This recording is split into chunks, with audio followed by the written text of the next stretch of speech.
नमस्कार. सिटीच्या बातमीपत्रात प्रेक्षकांचं मनपूर्वक स्वागत. आज दिनांक 24 जानेवारी 2025 वार शुक्रवार. बातमीची सुरुवात करूया सुविचार मालेने. मतभेदांना आणि समान मुद्द्यांना स्वीकारण्यावर व कितीही गैरसोयीच्या असल्या तरी वास्तव गोष्टींना सामोरे जाण्यावरच खरे सहकार्य आधारले पाहिजे.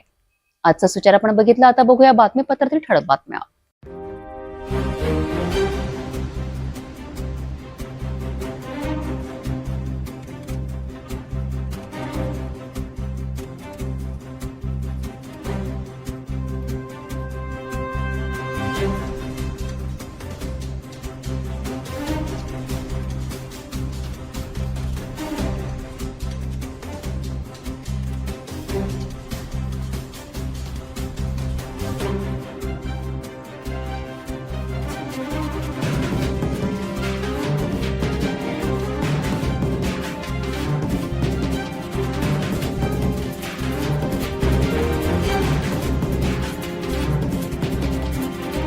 आपण ठळक बातम्या बघितल्या. आता घेऊया छोटासा ब्रेक. घर का सारा फर्नीचर दीमको और सीलन से बस 1 साल में खराब हो गया है. कोई बात नहीं, अब आपके घर की खूबसूरती बढ़ाने के लिए अम्बा मॉड्यूलर लाया है डेकोर प्लास्ट से निर्मित यूपीवीसी मटेरियल में घर के सभी फर्नीचर, वो भी जल रोधक, दीमक प्रूफ, गुणवत्तापूर्ण, अग्निरोधी, पर्यावरण के अनुकूल, किफायती और 17 साल के वारंटी के साथ. मॉड्यूलर किचन, वार्डरोब, बेड, मंदिर, अलमारी, TV unit, study table, sliding अलमारी, ऑफिस फर्नीचर और अन्य सभी अब बनाइए आपके हिसाब से. फ्री विजिट और फर्नीचर डिजाइन के लिए आज ही विजिट करें अम्बा मॉड्यूलर, गोंड बाबा मंदिर के पास, MIDC से दस्तूर नगर रोड, अमरावती. डेकोर प्लास्ट के साथ एक कदम आगे. ब्रेक नंतर बघूया सविस्तर बातम्या. अमरावती ग्रामीण परिसरात एक धक्कादायक घटना समोर आली आहे. मोर्शी परिसरात एका 17 वर्षीय युवकाचा निर्गुण खून करण्यात आलाय. आरोपीने अनैसर्गिक कृत्याची मागणी केली होती आणि नकार दिल्यामुळे त्याने हा अमानवीय प्रकार केलाय. पोलिसांनी तात्काळ तपास करत केवळ 12 तासात आरोपीस अटक केली आहे. पाहूया सविस्तर वृत्त. 24 जानेवारी रोजी सकाळी मोर्शी अमरावती रोडवर एका 17 वर्षीय युवकाचा मृतदेह आढळला. मृतदेहावर जखमांचे निशाण आढळल्याने खुनाची शक्यता व्यक्त करण्यात आली होती. पोलिसांनी तात्काळ तपास सुरू करत घटनास्थळाजवळील CCTV फुटेज तपासलेत. आरोपी दिनेश उर्फ गोलू भद्दू उईके याला स्थानिक गुन्हे शाखेने अटक केली आहे. तपासादरम्यान आरोपीने अनैसर्गिक कृत्याची मागणी नाकारल्याने खून केल्याची कबुली दिली आहे. आरोपीवर कायदेशीर कारवाई सुरू असून पोलीस पुढील तपास करीत आहेत. अमरावती ग्रामीण पोलिसांच्या जलद आणि प्रभावी तपासामुळे आरोपीस तात्काळ अटक झाली आहे. ही घटना समाजासाठी धोक्याचा इशारा आहे. अशी घटना रोखण्यासाठी कडक उपाययोजना करण्याची गरज आहे. पुढील तपासात आणखी काय उघड होईल याकडे सर्वांचे लक्ष आहे. पाहत रहा सिटी न्यूज. सकाळी 7 वाजता अमरावतीच्या रहाटगाव चौकात खळबळजनक घटना घडली आहे. राजस्थानच्या नागरिकांनी गोवंश तस्करी करणाऱ्या वाहनाचा पाठलाग करत ते पकडले आहे. या घटनेने परिसरात खळबळ उडवली असून मोठी गर्दी जमा झाली आहे. पोलिसांनी तपासाला सुरुवात केली आहे. दिवसातून अमरावतीकडे येणाऱ्या एका टाटा एस वाहनाला रहाटगाव उड्डाणपुलाजवळ शुक्रवारी स्थानिक नागरिकांनी थांबवले. या वाहनाची नंबर प्लेट लपवून ठेवण्यात आली जेणेकरून गाडीचा क्रमांक माहिती पडणार नाही. वाहनाची तपासणी केल्यानंतर त्यामध्ये एकावर एक अशा 14 गोवंश जनावरांचा अमानुष प्रकारे प्रवास सुरू असल्याचे उघड झाले. दुर्दैवाने यातील 3 गोवंश मृत अवस्थेत आढळून आले. स्थानिकांनी संताप व्यक्त करत वाहनावर हल्ला केला. मात्र वाहन चालक या गोंधळात घटनास्थळावरून पळून गेला. घटनास्थळावर मोठी गर्दी जमली होती. नागरिकांनी गोरक्षणासाठी मोठ्या प्रमाणात आक्रोश व्यक्त केला. ये राटगांव चौक पे है. मैं महिपाल नाम है मेरा. मैं उधर राजस्थान का रहने वाला हूँ और हमारे साथ में ये भैया खड़े, इन्होंने गाड़ी का पीछा किया और ये जो गायों को बेचारियों को इधर उधर ले जा रहे, इन्होंने पीछा करके यहाँ पे पकड़ा और फिर गाड़ी पे गायों को व्यवस्थित जगह उतारा है. हमने इधर गाय 10 गाय है.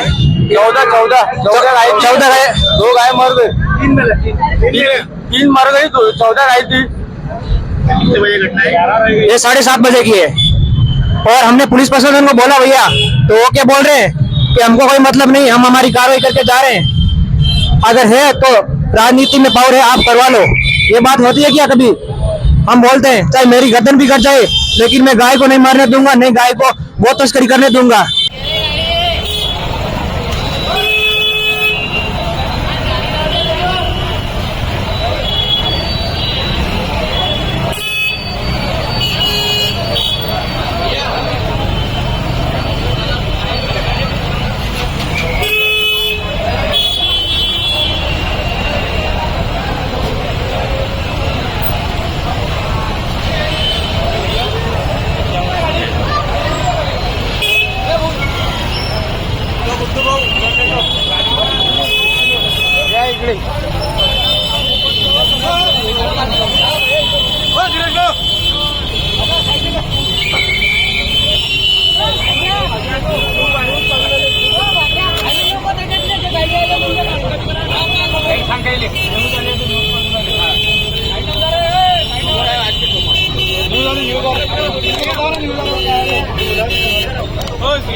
ब्रेक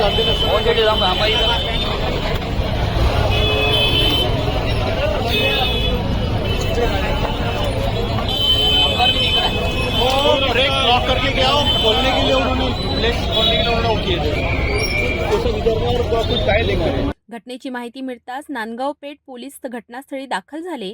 पोलिसांनी उर्वरित गोवंश गोरक्षण केंद्रात पाठवण्याची व्यवस्था केली. तसेच वाहन चालकाविरोधात गुन्हा नोंदवण्याची प्रक्रिया सुरू केली. या घटनेमुळे गोरक्षण संघटनांनी पोलीस प्रशासनावर कठोर शब्दात आपली नाराजी व्यक्त केली आहे. सकाळी 9 वाजता पोलीस स्टेशनला फोनद्वारे माहिती मिळाली की राडगा चौकामध्ये एक गोवंशाचं वाहन पकडलं आहे. आम्ही ते घटनास्थळी आलो. तिथे काही जवारे जखमी आहे, त्यांना इलाजाखाली गोरक्षणला पाठवत आहोत आणि गाडी चालक पडून गेलेला आहे, त्याचा शोध घेत आहे आणि गुन्हा दाखल करत आहोत.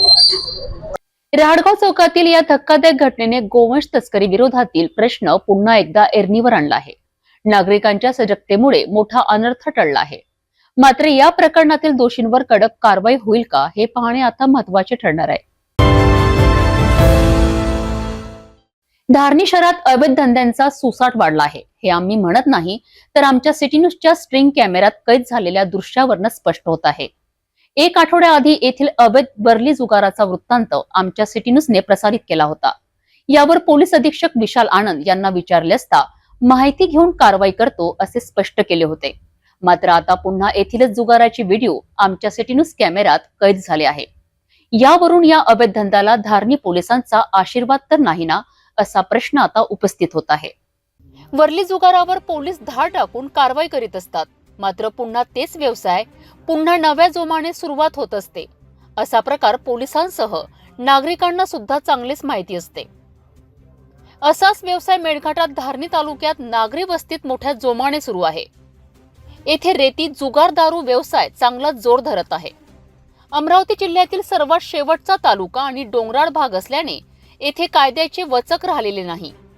हे आमच्या सिटी न्यूजच्या स्ट्रिंग कॅमेऱ्यात कैद झालेल्या जुगार धंद्यावरनं स्पष्ट होत आहे. धारणी शहरातील दयाराम चौकात तसं पाहिलं तर बाजाराचा परिसर, याच परिसरात इच्छा टॉकीज असून येथे मात्र खुलेआम वरली जुगाराच्या धंद्याला अनेक दिवसांपासून जोर आला आहे. पोलिसांच्या डोळ्यासमोरच टीनाच्या शेड बाहेरच खुलेआम वरली जुगाराच्या चिठ्ठ्या घेतल्या जात आहे. हे आम्ही म्हणत नाही, तर आमच्या सिटी न्यूजच्या स्ट्रिंग कॅमेऱ्यात कैद झालेल्या जुगारावरनं स्पष्ट होत आहे. एका आठवड्याआधी याच धंद्याबाबत ग्रामीण पोलीस अधीक्षक विशाल आनंद यांना या प्रकरणाची माहिती दिली होती. यावर माहिती घेऊन कारवाई करतो असे विशाल आनंद यांनी स्पष्ट केले होते. मात्र पोलीस अधीक्षक विशाल आनंद यांच्या आदेशाची पायमल्ली झाली का? आता पुन्हा दयाराम चौकातील बाजार परिसरात 23 जानेवारीच्या दिवशी पुन्हा येथील जुगाराचे दृश्य सिटी न्यूज स्ट्रिंग कॅमेऱ्यात कैद झाले. तर दुसऱ्या दिवशी 24 जानेवारीला पुन्हा सुरू असलेल्या जुगाराचे फुटेज कैद झाले. टीनाच्या शेडमध्ये आणि बाहेर सुद्धा खुलेआम हा व्यवसाय सुरूच आहे. विशेष म्हणजे या जुगारात गरीब मजूर नागरिक आपल्या मिळकतीचे पैसे हरत आहेत, अशी सूत्रांकडनं माहिती मिळत आहे. धारणी पोलिसांचा धाक राहिलेला नाही की उलट पोलिसांच्या हात मिळवणीचे आणि आशीर्वादात हा धंदा खुलेआम सुरू आहे, असा प्रश्न आता इथे उपस्थित होत आहे. सिटी न्यूज वारंवार पुरावा देऊन धारणी पोलीस धडक छापमारी का करत नाही, अशी चर्चा सुद्धा नागरिकांमध्ये होताना दिसून येत आहे. अमरावती जिल्ह्यातील सर्वात शेवटचा तालुका समजल्या जाणाऱ्या मेळघाटातील धारणी शहरात खरंच कायदा व सुव्यवस्था अबाधित आहे की नाही? येथे दयाराम चौकातील इच्छा टॉकीज जवळ खुलेआम वरली जुगार चालणे, त्यात अनेक गरीब नागरिक बळी पडणे, यासोबतच येथील वरली जुगार मालकांना कोणाची भीती राहिलेली नाही का, असा प्रश्न उपस्थित होत आहे.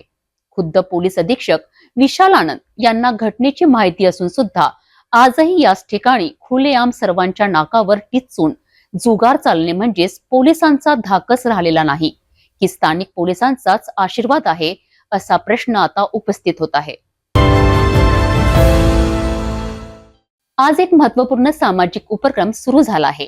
अखिल भारतीय औषध विक्रेता संघटनेने आणि महाराष्ट्र राज्य केमिस्ट अँड ड्रगिस्ट असोसिएशनच्या वतीने आज संपूर्ण भारतात भव्य रक्तदान शिबिर आयोजित करण्यात आले. या उपक्रमाचा उद्देश गिनीस वर्ल्ड रेकॉर्ड्स मध्ये नाव सामील करणे आहे. रक्तदान शिबिर देशभरात विविध ठिकाणी आयोजित करण्यात आले. अखिल भारतीय औषध विक्रेता संघटनेचे अध्यक्ष आणि केमिस्ट हृदय सम्राट आप्पासाहेब जगन्नाथजी शिंदे यांच्या अमृत महोत्सवी जन्मदिवसाच्या निमित्ताने हा उपक्रम राबविण्यात आला. 75,000हून अधिक रक्तपिशव्यांचे संकलन करण्याचे उद्दिष्ट ठेवण्यात आले असून या उपक्रमामुळे समाजात रक्तदानाची जागरूकता निर्माण होणार आहे. अमरावती जिल्ह्यात 10 ठिकाणी या शिबिराचे आयोजन करण्यात आले आहे. अमरावती शहरासह बडनेरा, अचलपूर, दर्यापूर, चांदूर रेल्वे आणि इतर ठिकाणी मोठ्या प्रमाणावर रक्तदान करणाऱ्यांची उपस्थिती होती. यामध्ये प्रत्येक केमिस्टने स्वतः रक्तदान करून इतरांना रक्तदानासाठी प्रेरित केलेत. आज Amravati district chemist end druggist association द्वारा आयोजित भव्य रक्तदान शिविर में काफ़ी उत्स्फूर्त साथे लोगों ने, केमिस्ट भाइयों ने सहयोग किया. रक्तदान हे खरोखर जीवनदान आहे आणि यामुळे समाजाच्या सेवेत एक नवा इतिहास घडू शकतो. या ऐतिहासिक उपक्रमाच्या यशस्वीतेसाठी सर्व स्थानिक प्रतिनिधी व पदाधिकारी अहोरात्रम यांनी मेहनत घेतली आहे. स्वच्छतेचा आणि पर्यावरण रक्षणाचा संदेश देत अमरावती महानगरपालिकेने एक अभिनव उपक्रम हाती घेतला आहे. 5ही झोन कार्यालयाअंतर्गत मूर्ती संकलन मोहीम यशस्वीरित्या राबवून नागरिकांनी पर्यावरणपूरक योगदान दिले आहे. या मोहिमेचे सर्वदूर कौतुक होत आहे. चला पाहूया या उपक्रमाची सविस्तर माहिती. अमरावती महानगरपालिका आणि MS27 ATS ग्रुपच्या सहकार्याने हा उपक्रम साकार झाला आहे. दसरा, नवरात्र, गणेश चतुर्थी यासारख्या सणांनंतर मूर्तींची योग्य विल्हेवाट लावणे, स्वच्छता मोहीम राबवणे आणि उरलेल्या अन्नांची शाश्वत नोंद घेणे अशा कार्यात हा उपक्रम पुढाकार घेत आहे. सहाय्यक आयुक्त दीपिका गायकवाड आणि भूषण पुसतकर यांनी या मोहिमेचे कौतुक करतानाच मनपाच्या सहकार्याबद्दल आभार मानले. या मोहिमेने अमरावतीकरांना एक नवा पर्यावरणपूरक संदेश दिला आहे. ATS ग्रुपनी हा जो उपक्रम राबवलेला आहे, मला वाटतं पर्यावरण आणि अध्यात्म याची एक चांगला मेळ घातलेला आहे. आणि मूर्त्यांची विटंबना होऊ नये म्हणून इतरत्र जे मूर्त्या ठेवलेल्या जातात, मग त्या देवीच्या असो, गणपतीच्या असो किंवा इतर देवी देवतांच्या मूर्त्या असो, त्या एका जागी गोळा करून मनपाकडे सुपूर्द करत आहे. आणि मनपा त्याची धार्मिक पद्धतीने आणि व्यवस्थितपणे जलदेवतेला अर्पण करणार आहे. तर हा उपक्रम खरंच उल्लेखनीय आहे आणि पर्यावरण आणि अध्यात्म याचा मेळ कसा घालावा तर या ग्रुपकडनं शिकण्यासारखं आहे. याबद्दल मी यांचे अभिनंदन करते आणि मनपाकडनं माननीय आयुक्त महोदय यांच्या मार्गदर्शनाखाली आम्ही यांना सदैव मदत करू. धन्यवाद. हा उपक्रम केवळ अमरावतीसाठीच नव्हे तर संपूर्ण महाराष्ट्रासाठी एक दिशादर्शक ठरत आहे. नागरिकांचा सहभाग आणि प्रशासनाचे सहकार्य या दोन्हीच्या संयुक्त प्रयत्नाने हा उपक्रम यशस्वी ठरत आहे. अशा उपक्रमांनी पर्यावरणपूरक भविष्यासाठी एक महत्त्वाचा टप्पा गाठला जाईल. ड्रोन तंत्रज्ञानाच्या वापराने शेतीपासून ते सुरक्षा क्षेत्रापर्यंत विविध काम अधिक कार्यक्षम होऊ शकतात. जिल्हा कौशल्य व उद्योजकता विभागाच्या वतीने आयोजित ड्रोन प्रशिक्षण कार्यक्रमाने युवकांच्या भविष्यासाठी एक मोठा मार्गदर्शक ठरला आहे. भातकुल येथे स्वराज फाउंडेशनच्या वतीने आयोजित केलेल्या ड्रोन प्रशिक्षण कार्यक्रमाला जिल्हाधिकारी सौरभ कटियार, कौशल्य विकासाच्या सहाय्यक आयुक्त प्रांजली बारसकर, तहसीलदार अजित कुमार येडे आणि अन्य मान्यवर उपस्थित होते. जिल्ह्यातील युवकांना ड्रोन हाताळण्याचे प्रशिक्षण दिले जात आहे, ज्यामुळे त्यांना रोजगाराच्या नवीन संधी मिळू शकतात. प्रशिक्षणामध्ये महिलांचा सहभाग ही एक महत्त्वाची बाब आहे, कारण हे प्रशिक्षण त्यांच्या सक्षमीकरणाचा भाग बनत आहे. जिल्हाधिकारी सौरभ कटियार यांनी यावेळी प्रशिक्षणाच्या महत्त्वावर बोलताना सांगितले की या कौशल्य विकास कार्यक्रमामध्ये 1 कोटी रुपयांचा निधी गेलाय आणि जिल्ह्याभरात 810 प्रशिक्षणार्थी प्रशिक्षण घेत आहे.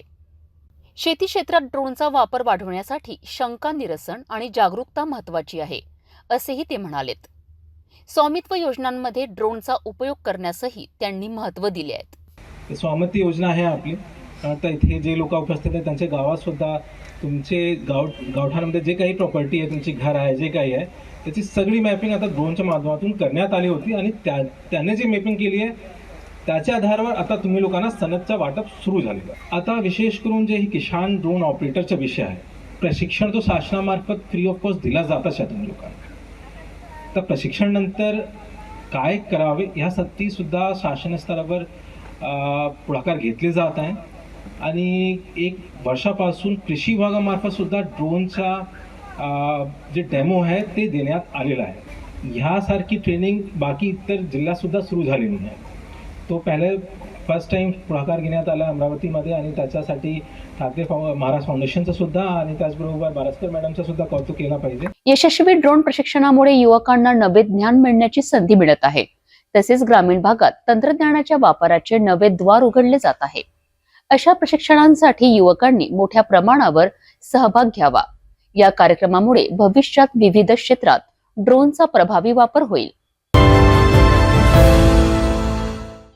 नेरपिंगळा येथे कर्जबाजारी शेतकरी प्रकाश पोटे यांनी नापिकी आणि कर्जबाजारीमुळे आत्महत्या केली आहे. त्यांच्या कुटुंबाला आधार देण्यासाठी माजी आमदार यशोमती ठाकूर यांनी भेट दिली आणि आर्थिक मदतीचा हात पुढे केलाय. चला याबद्दल सविस्तर माहिती घेऊया. नेरपिंगळा येथील अल्पभूधारक शेतकरी प्रकाश पोटे यांनी कर्जबोजामुळे राहत्या घरात गळफास लावून आत्महत्या केली आहे. कर्जबाजारीपणा आणि सततची नापिकी यामुळे ते चिंताग्रस्त होते. याबद्दल माहिती मिळताच माजी आमदार यशोमती ठाकूर यांनी पोटे कुटुंबियांना भेट दिली. त्यांनी त्यांच्या वेदना जाणून घेतल्या आणि आर्थिक मदतीसह शासनाकडे मदतीची मागणी करण्याचे आश्वासन दिले. या भेटीत काँग्रेस पक्षाचे पदाधिकारी व कार्यकर्तेही मोठ्या संख्येने उपस्थित होते. कुटुंबियांच्या वेदना ऐकताच ठाकूर यांनी त्यांचे अश्रू पुसलेत व कुटुंबाला आधार दिला. 20 तारखेला एक आत्महत्या झाली. 20 तारखेला तुमच्या ऑफिस मधनं अजून कोणी आलेलं नाही. पोटे, प्रकाश पोटे, तुमच्या ऑफिस मधनं कोणीच आलेलं नाही. पंचनामा वगैरे झालेला आहे, पीएम झालेला होता, पण ते जरा व्यवस्थित त्याचा रिपोर्ट नीटनेटका गेला पाहिजे हे बघा थोडंसं. ठीक आहे. आणि मग तुमच्या तालुक्या लेवलच्या कमिटी नंतर ते जर जिल्हा लेवलच्या कमिटीला पाठवलं की मला थोडं अवगत करा. यशोमती ठाकूर यांच्या या सहकार्यामुळे पोटे कुटुंबाला थोडासा आधार मिळाला आहे. मात्र शेतकऱ्यांच्या समस्यांना कायमस्वरूपी तोडगा लावण्यासाठी शासनाने ठोस पावले उचलणे आवश्यक आहे. भेटूया एका छोट्याशा विश्रांतीनंतर. शादी और ब्याह की शुरुआत आराधना साड़ी के साथ. Aradhana wholesale shopping mall L2 बीझलँड कॉम्प्लेक्स, नांदगाव पेठ, अमरावती, जवाहर रोड, अमरावती. विश्रांतीनंतर पुन्हा आपले स्वागत. धारणी शहरातील नागरिकांमध्ये सध्या भीतीचे वातावरण निर्माण झाले आहे. शहराला लागून असलेल्या काही रहिवासी भागांमध्ये अस्वल असल्याच्या चर्चा जोर धरत आहेत. याच पार्श्वभूमीवर वन विभागाची टीम अलर्ट झाली असून संपूर्ण परिसरात गस्त घालत आहे. धारणी शहरालगतच्या सीताराम नगरी, नीतानगर तसेच कालीमाता मंदिर परिसरात अस्वल असल्याची चर्चा सध्या सर्वत्र पसरली आहे. यामुळे स्थानिक नागरिक, विद्यार्थी आणि पालकांमध्ये मोठ्या प्रमाणावर भीतीचे वातावरण आहे. वन विभागाने तातडीने पथक तयार केले असून पिंजऱ्यासह संपूर्ण परिसरात गस्त लावली आहे. रात्रभर गस्त घालूनही अद्याप अस्वलाचा ठाव ठिकाणा लागत नसल्याचे वन विभागाने स्पष्ट केले आहे. मात्र काही कुत्री जखमी अवस्थेत आढळून आल्याने परिसरात नागरिक अधिक चिंतेत आहेत. संपूर्ण विभागातील वन अधिकाऱ्यांसह फॉरेस्ट गार्ड आणि वनरक्षक सतर्क आहेत. नागरिकांना सतर्क राहण्याचे आवाहन करण्यात आले आहे. मॉर्निंग किंवा इव्हिनिंग वॉकसाठी बाहेर पडताना विशेष काळजी घेण्याचा सल्लाही देण्यात आला आहे. धारनी में जो रीच का भी धारनी परिसर में अफवाह चालू है कि किसी ने देखा है. आप रात भर से जो गश्त कर रहे हैं उसमें कुछ दिखा क्या आपको? हमें दिखा, लेकिन लोग बता रहे हैं कि भाई कुत्ते को पकड़ा है यहाँ पर मंदिर के पास में, कान पकड़ लिया, कान खा गया उसका कुत्ते का. तो हम भी निकले भाई, हमको मालूम पड़ा तो हम भी लोग रात भर से घूम रहे, गश्ती कर रहे हैं. बांसपानी, मांडवा, धारनी. सातरकर मैडम ने हमारे को गश्त करने के लिए भेजे. मांडवा, बांसपानी, धारनी का रिहायशी इलाका पूरा घूमे, मगर ऐसा कुछ हमारे को अभी तक कुछ मिला नहीं. रात भर से घूम रहे हैं आप? रात भर से घूम रहे हैं, तीनों गाड़ियाँ घूम रही है हमारी रात भर से. अच्छा. और ये यहाँ पे अपना सीताराम नगरी में टर्बो भी खड़ा है, ये लेके पिंजरा भाई कहीं दिखा तो जैसा लगाने के हिसाब से, पर ऐसा कुछ ऐसा डाउटफुल जैसा लगा नहीं, कहीं तो लगा ही नहीं. जब पिंजरा तो लगाने आले थे रात को पिंजरा. अस्वल असल्याच्या चर्चेमुळे धारणी शहरातील नागरिक भीतीच्या छायेखाली आहेत. वन विभागाने पिंजऱ्यासह पूर्ण तयारी केली असून अस्वल पकडण्यासाठी त्यांचे प्रयत्न सुरू आहेत. माटीनगर चौकातील पेट्रोल पंपावर काही समाजकंटकांनी भर दिवसा गोंधळ घालून तणावाची स्थिती निर्माण केली. या प्रकरणी प्रतापनगर पोलीस ठाण्यात गुन्हा दाखल करण्यात आलाय. चला या घटनेविषयी अधिक तपशील जाणून घेऊया. गुरुवारी माटेनगर चौकातील पेट्रोल पंपावर 4-5 दुचाकींवरनं काही तरुण पेट्रोल भरण्यासाठी आले. त्यानंतर पेट्रोल भरल्यावर पंप अटेंडंट सोबत त्यांचा वाद झाला. या वादाचे रूपांतर अधिकच चिघळले आणि काही तरुणांनी चाकू काढून दहशत पसरविण्याचा प्रयत्न केला. पोलिसांनी सांगितले की या घटनेत कोणतीही धक्काबुक्की झालेली नाही, परंतु हल्लेखोरांनी पंपाच्या कर्मचाऱ्याला लाठीमार केलाय. पोलिसांनी तात्काळ या प्रकरणी गुन्हा दाखल करून आरोपींच्या विरोधात तपास सुरू केला आहे. या घटनेमुळे स्थानिक क्षेत्रात काही काळ तणावाचे वातावरण निर्माण झाले होते. आरोपींना ताब्यात घेतल्यास कायदेशीर कारवाईची प्रक्रिया सुरू राहील. अधिक माहितीसाठी आपल्याला आमच्याशी जोडले राहा. सध्या मोठी बातमी नागपूरच्या यशोधरा नगर येथून येत आहे. पुरवठा विभाग आणि पोलिसांनी संयुक्तरित्या अवैध गॅस सिलेंडर रिफिलिंग करणाऱ्या टोळीवर धाड टाकली आहे. या कारवाईत 32 गॅस सिलेंडर, 1 वेट मशीन आणि टिल्लू पंप जप्त करण्यात आला आहे. चला याबाबत सविस्तर माहिती जाणून घेऊया. यशोधरा नगरामधील कांतानगर येथे गुरुवारी पाठपुरवठा विभाग आणि पोलिसांनी गुप्त माहितीच्या आधारे धाड टाकली. या कारवाईत गॅस सिलेंडर रिफिलिंगचे गंभीर प्रकरण उघडकीस आले आहे. एका 3 चाकी वाहनात सिलेंडर भरले जात असताना अटक करण्यात आली. आरोपींकडनं 32 सिलेंडर, 1 वेट मशीन आणि टिल्लू पंप जप्त करण्यात आला असून यशोधरा नगर पोलीस ठाण्यात गुन्हा नोंदविण्यात आला आहे. या प्रकरणावरून हे स्पष्ट होते की अवैध गॅस सिलेंडर रिफिलिंगचे प्रकार अजूनही सुरूच आहे. पुरवठा विभागाच्या सजगतेमुळे मोठी दुर्घटना टळली आहे. नमस्कार, आपण पाहत आहात सिटी न्यूज. मी सोनाली. आपल्या समोर एक अत्यंत धक्कादायक आणि गंभीर बातमी समोर येत आहे. भंडारा जिल्ह्यातील जवाहरनगर येथील दारुगोळा निर्मित कारखान्यात आज एक भीषण स्फोट झालाय. या स्फोटात 8 कर्मचाऱ्यांचा मृत्यू झाला असून काही जण गंभीर जखमी झाले आहेत. स्फोटानंतर निर्माण झालेल्या परिस्थितीमुळे परिसरात खळबळ माजली आहे. या घटनांमध्ये पुढे काय घडते हे आपण पुढे बघूया. भंडारा येथील जवाहरनगरमधील दारुगोळा निर्मिती कारखान्यात आयुध निर्माणाच्या कामकाजादरम्यान अचानक एक भीषण स्फोट झाला. स्फोटाच्या आवाजाने परिसरात दहशत माजली आणि स्फोट झालेल्या इमारतीचा प्रचंड नुकसान झाले. या स्फोटात 8 जणांचा मृत्यू झाला असून 7 गंभीर जखमी झाले आहेत. स्फोटाच्या तासात इमारतीत 7 ते 8 कर्मचारी कार्यरत होते, ज्यामध्ये 8 जणांचा दुर्दैवी मृत्यू झाला. स्फोटानंतर आग आणि धुराच्या लोटांनी संपूर्ण परिसर व्यापला. घटनास्थळी अग्निशमन दल, पोलीस अधिकारी तसेच प्रशासनाचे वरिष्ठ अधिकारी पोहोचले. मदत कार्य सुरू करण्यात आले. इतर जखमींचा शोध घेण्यात येत आहे, अशी माहिती प्रशासनाच्या वतीने देण्यात आली. याबाबत अधिकाऱ्यांनी अद्याप अधिकृत अशी माहिती जाहीर केली नाही. मात्र प्राथमिक माहितीनुसार मृतांचा आकडा वाढण्याची शक्यता वर्तवली जात आहे. पुढील तपास आणि बचाव कार्य सुरू असून या घटनेवर दुःख व्यक्त करत महाराष्ट्र राज्याचे मुख्यमंत्री देवेंद्र फडणवीस आणि देशाचे सुरक्षा व रक्षा मंत्री राजनाथ सिंग यांनी सोशल मीडियावर ट्विट केली आहे. योग्य ती वैद्यकीय मदत दिली जाईल असे आश्वासन त्यांनी या पोस्टद्वारे केले आहे. हे अत्यंत दुःखदायक आणि गंभीर घटनेचे एक अपडेट होतं. आपल्याला या घटनेच्या संपूर्ण तपशिलांची माहिती मिळताच आम्ही आपल्याला अपडेट्स देत राहू. स्फोटामध्ये जखमी झालेल्या सर्वांवर उपचार सुरू आहेत आणि प्रशासनाच्या मदतीने बचाव कार्यही सुरू आहे. या घटनेची सखोल चौकशी केली जाईल. पाचोरा तालुक्यात वडगाव बुद्रुक येथे बुधवारी झालेल्या एका भीषण रेल्वे दुर्घटनेत नेपाळच्या कमला भंडारी यांचा दुर्दैवी मृत्यू झाला. या घटनेनंतर त्यांच्या कुटुंबियांनी मृतदेह नेपाळपर्यंत सुखरूप पोहोचवण्याची विनंती केली. पाहूया या घटनेची सविस्तर माहिती. जळगाव जिल्ह्यातील पाचोरा जळगाव रेल्वे मार्गावर बुधवारी झालेल्या भीषण अपघातात कमला भंडारी यांचा मृत्यू झालाय. कमला भंडारी आणि त्यांची सून रेल्वेने प्रवास करीत असताना वडगाव बुजुर्ग जवळ अपघात झाला आणि कमला यांचे मृत्यू झाले. गुरुवारी शासकीय वैद्यकीय महाविद्यालय जळगाव येथे त्यांच्या मृतदेहाची ताबा घेत असताना त्यांचा मुलगा तपेंद्र भंडारी यांना प्रशासनाने दिलेली माहिती ऐकून धक्का बसला. तापेंद्र भंडारी यांच्या म्हणण्यानुसार सकाळी त्यांना प्रशासनाकडून सांगण्यात आले होते की मृतदेह शासकीय खर्चाने घरापर्यंत पाठविला जाईल आणि त्यासाठी अँब्युलन्सची व्यवस्थाही केली जाईल.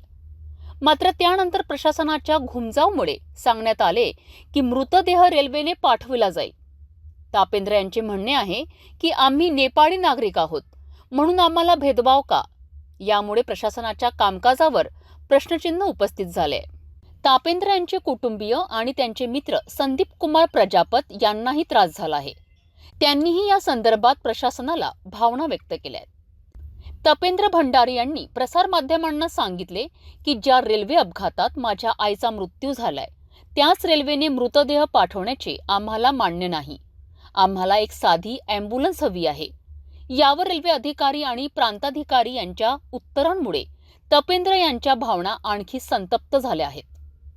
तपेंद्र भंडारी यांनी तुलना केली आहे की भारतीय नागरिकांच्या मृतदेहांसाठी विमानाने मृतदेह पाठवण्याची सोय केली गेली आहे, मात्र आम्हाला रेल्वेने पाठवण्याची का सांगितले जात आहे. या प्रकरणामुळे प्रशासनाच्या धोरणावर प्रश्नचिन्ह निर्माण झाले आहे. कमला भंडारी यांच्या अपघाती मृत्यूनंतर त्यांच्या कुटुंबियांनी जिथे अपघात झालाय तेथील माती व कपड्यांचे तुकडे जपून ठेवलेत. प्रशासनाच्या सहकार्याने मृतदेह नेपाळला सुखरूप पोहोचवण्यात आला आहे. अशा दुःखद घटनेने संपूर्ण कुटुंब शोकाकुल आहे. जाता जाता पुन्हा एकदा आजच्या ठळक बातम्या.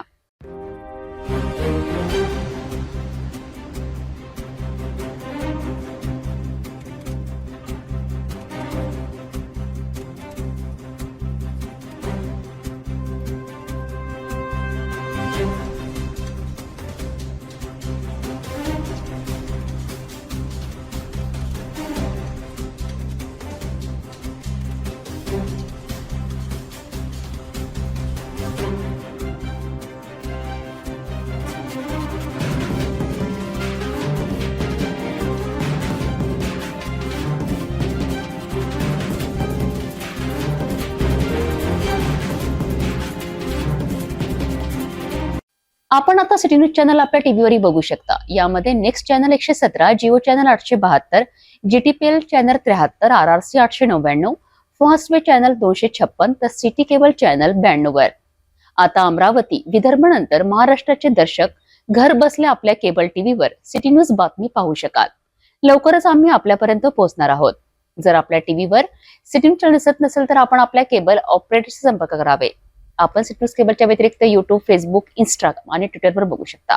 याकरिता सोशल मीडिया अकाउंट सबस्क्राईब करा, फॉलो करा, लाईक करा. युट्यूब अकाउंट सबस्क्राईब करण्याकरिता सबस्क्राईब बटनाला क्लिक करा आणि बेल आयकॉन दाबायला विसरू नका, कारण सर्व ते समाचार आपल्यापर्यंत पोहोचणार आहेत. तसेच city news Facebook page like करा, इंस्टाग्राम आणि ट्विटर हँडल फॉलो करा. आपण व्हॉट्सअपवर सुद्धा सूचना देऊन न्यूज प्राप्त करू शकता. व्हॉट्सअप नंबर खाली स्क्रीनवर येत आहे. हे बातमीपत्र यावरच थांबूया. पुन्हा भेटू नवीन घडामोडींसोबत. आपण बघत राहा फक्त सिटी न्यूज.